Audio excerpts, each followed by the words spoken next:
Hi, this is Alexis Burrows, Realtor in Tucson, Arizona for Omni Homes International, and I wanted to make this video all about being a home buyer. A new home buyer or a seasoned home buyer. If you don't buy, often, you kind of forget what the steps are. And there's also some new information and new steps regarding paying a buyer's agent per the National Association of Realtors. So back in the day, last month, it was customary that the seller offered to pay for the buyer's agent. Well, now it could be negotiated. So that is the big change that came from, I'm sure you've heard, the National Association of Realtors lawsuit that happened earlier this year and went into effect last month. You could still get the seller to pay for your realtor. It could still be negotiated in. But before even looking at houses, your realtor will ask you to sign a buyer-broker agreement, just stating what their fee is if the seller doesn't pay for the buyer's agent. Hire a real estate agent that you know, like, trust, or maybe somebody could give you a good referral on one if you don't know any in your town. And also somebody with great communication skills and somebody that you're okay being around for a long period of time, because you're going to be spending a lot of time with your realtor. The first thing you need to do, though, before even hiring a realtor, is checking to see if you can even get pre-qualified. So you have to meet with a lender and send your pay stubs, your tax returns, and the money that you have in your account has to be verified. And so after you see how much house you could afford, that's when you really should start looking at homes. You don't really want to put the cart before the horse, because it could be a giant waste of time, your realtor's time too. If you are not financing your home and you intend on paying cash, all of this information about getting a pre-qualification is null and void, and you just have to show proof of funds in an account to make an offer on a home. But to make an offer on a home, you do otherwise need a pre-qualification from a reputable lender. So after you get pre-qualified and you start looking for homes with your realtor, you fall in love with a house. Your realtor will be the one to help you with the negotiations.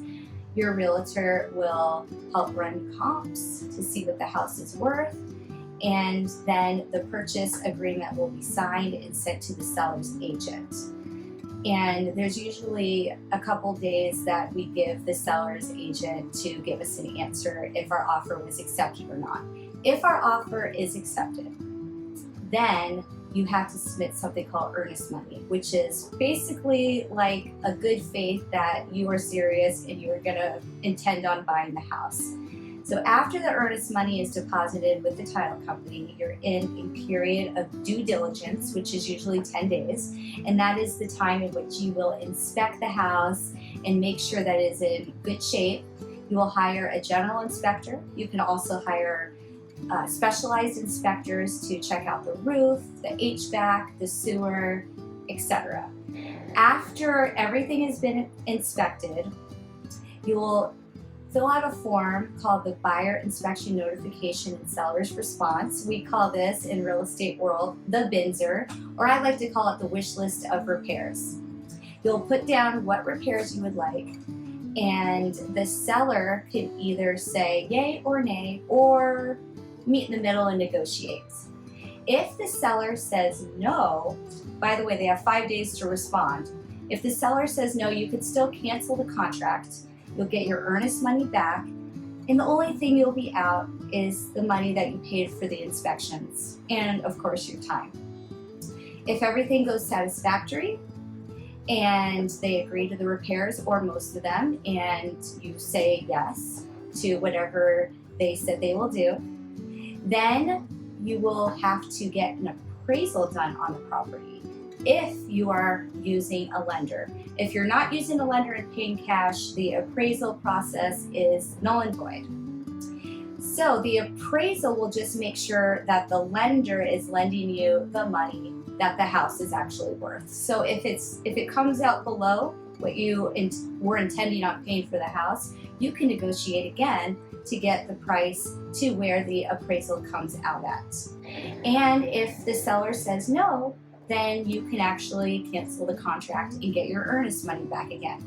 There are multiple times in the transaction to which it's in the buyer's court and then sometimes it's in the seller's court. Now let's say everything goes perfect with the appraisal, then we are very close to closing. The title agent who is holding the earnest money is now going to handle finishing up the transaction. They will get the lender documents and then you will sign all of the documents, and the title agent will also collect the down payment. The title agent will also collect the closing costs. What are closing costs? The closing costs are the loan origination fee. So obviously if you're not using a lender, then you don't have to pay that. So it will be a lot less expensive. The closing costs are also for the title agent, for doing the legwork to make sure the title's in order and that it can be transferred to you. And then also the impound account, which will hold the money for prepaid taxes and prepaid insurance. So at the end of the transaction, that's when your real estate agents get paid. The seller's agent gets paid out of the proceeds of either the sellers, or if your seller is not going to pay for your buyer's agent, the buyer is required to pay for the real estate agent.